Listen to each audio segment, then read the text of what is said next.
Praise the Lord. எல்லாரும் சந்தோஷமா இருக்கீங்களா? நம்ம டெய்லி பிரெட் டேல்ஸ் சேனல் உங்க எல்லாருக்கும் ஆசீர்வாதமா இருக்கும்னு நான் நம்புறேன். இன்னைக்கு அவரோட வார்த்தை என்னன்னு கேட்போமா? வாங்க. உமது வேதம் என் மனமகிழ்ச்சியா இராதிருந்தால் என் துக்கத்திலே அழிந்து போயிருப்பேன். சங்கீதம் 119:92. 12ஆம் வகுப்பு படிச்சு முடிச்ச கையோட வனிதாவ அவங்க பேரண்ட்ஸ் டாக்டர் ஆக்கணும்னு நினைச்சு ஒரு நுழைவுத் தேர்வு பயிற்சி மையத்துக்கு சேர்த்து விட்டாங்க.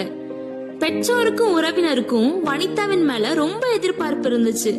ஆனா அவளுக்கோ அவங்க எதிர்பார்த்தபடி டாக்டர் ஆக முடியுமாங்கிற சந்தேகம் இருந்துச்சு. அவளால படிக்க முடியல.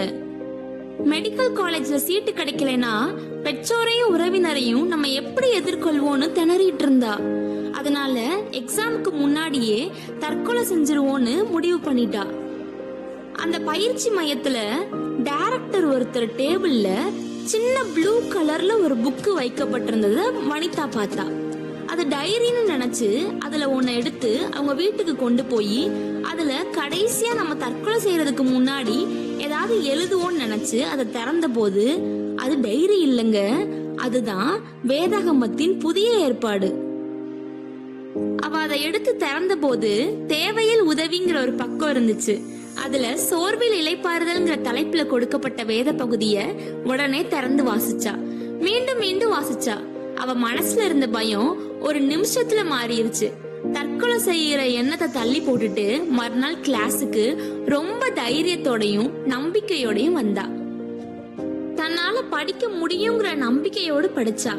என்ட்ரன்ஸ் எக்ஸாம்ல அதிக மார்க்ஸ் எடுத்து மெடிக்கல் காலேஜ்லயும் இடம் கிடைச்சிருச்சு. இப்படிதாங்க நம்ம சூழ்நிலைகள் எவ்வளவு மோசமாக இருந்தாலும் நம்ம நம்பிக்கை இழக்க தேவையில்ல. நம்ம வாழ்க்கையை முடிக்க அவசியமும் இல்ல. அவரோட வார்த்தையை வாசிக்கும் போது ஒவ்வொருவருக்கும் அவரு நல்ல நம்பிக்கையை கொடுத்து வெற்றியா வாழ உதவி செய்வாரு. அதனால நம்மளோட துக்கத்திலே நம்ம மூழ்கி போகாம அவரோட வார்த்தைகளை வாசிப்போம். அதுல இருந்து நமக்கு நம்பிக்கையும் ஆறுதலும் விடுதலையும் சுகமும் கிடைக்கும். ஆமென். Share this word with others and be a blessing in someone's life.